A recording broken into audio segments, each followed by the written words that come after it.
Set 11 is almost here, but before I'm going to take it apart, let's take a stab at set 10 one last time. I do remember that at the very beginning I somewhat criticized set 10 for not having enough emblems to work with, and I feel like that statement still holds true. It has been notoriously difficult to get your hands on any elusive emblems, but considering what I'm about to show you, this honestly was probably a good thing. Sometimes you encounter a bug that breaks the game to such an extent that you can literally win the game if you get your hands on it. Now, while I think it's interesting to showcase and talk about bugs, this is one of these cases where I don't recommend that you try this in any of your lobbies. Warning out of the way, let's take a closer look why emblems are in a really messed up state at the moment. This video will cover two different bugs, but they are very similar in nature. The first one is somewhat publicly known, and it all started with the country emblem. The normal behavior for Hecarim, who gets spawned by country, is to wait on the sidelines until his team drops low enough, which then causes him to join the fight. The first requirement for this bug is to run either 4 or 6 country units on your board. You then wait for Hecarim to spawn and give the country emblem to any non-country unit on your board. This will cause the trait to update to 5 or 7 country, which is a new threshold. But since Hecarim has already spawned, this ends up causing a massive bug. First of all, Hecarim will stop attacking, but the real problem is that he also becomes untargetable and cannot take any damage anymore.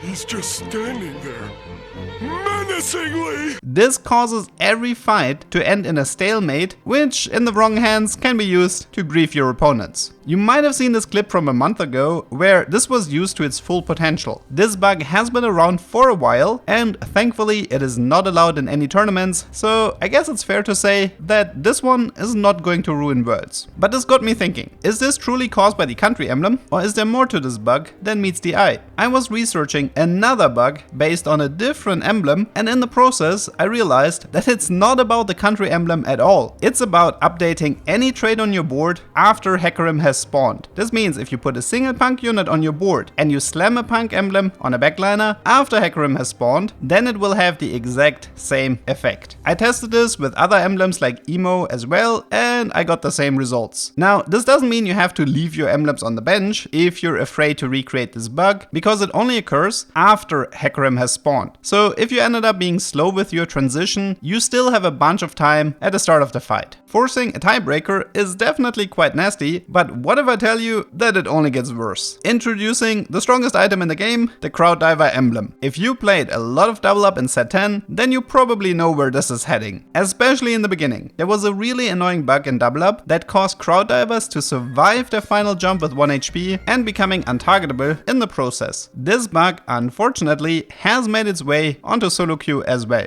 It is quite similar to the initial country bug because you specifically need to run 3 or 5 Crowd Divers on your board. If you slam the Crowd Diver emblem on any of your units while the Crowd Diver dies and currently jumps across the board, then you update the trait and bug out the unit. The Crowd Diver is now untargetable, but compared to Hecarim, the unit can still attack, which means you effectively win the fight. Fortunately, it does seem to be limited to the Crowd Diver emblem, and it is not that easy to get your hands on a specific elusive emblem, so in the end, this should be somewhat hard to abuse. Now, I don't really see a reason to flame riot for these types of bugs, because quite frankly, this type of stuff just happens, especially with the amount of content they pump out. Also, let's be real, there are way better reasons to flame them. For example, not only did they delegate Zephyr to support item, it currently doesn't even work on the target dummy. How am I supposed to play the game now? That is unacceptable. But for some reason, I have the feeling I'm the only one who cares. Ah well. You can expect a bunch of set 11 content once it hits the PBE next week, so make sure to subscribe so you don't miss out on anything. I hope you learned nothing, and see you next time.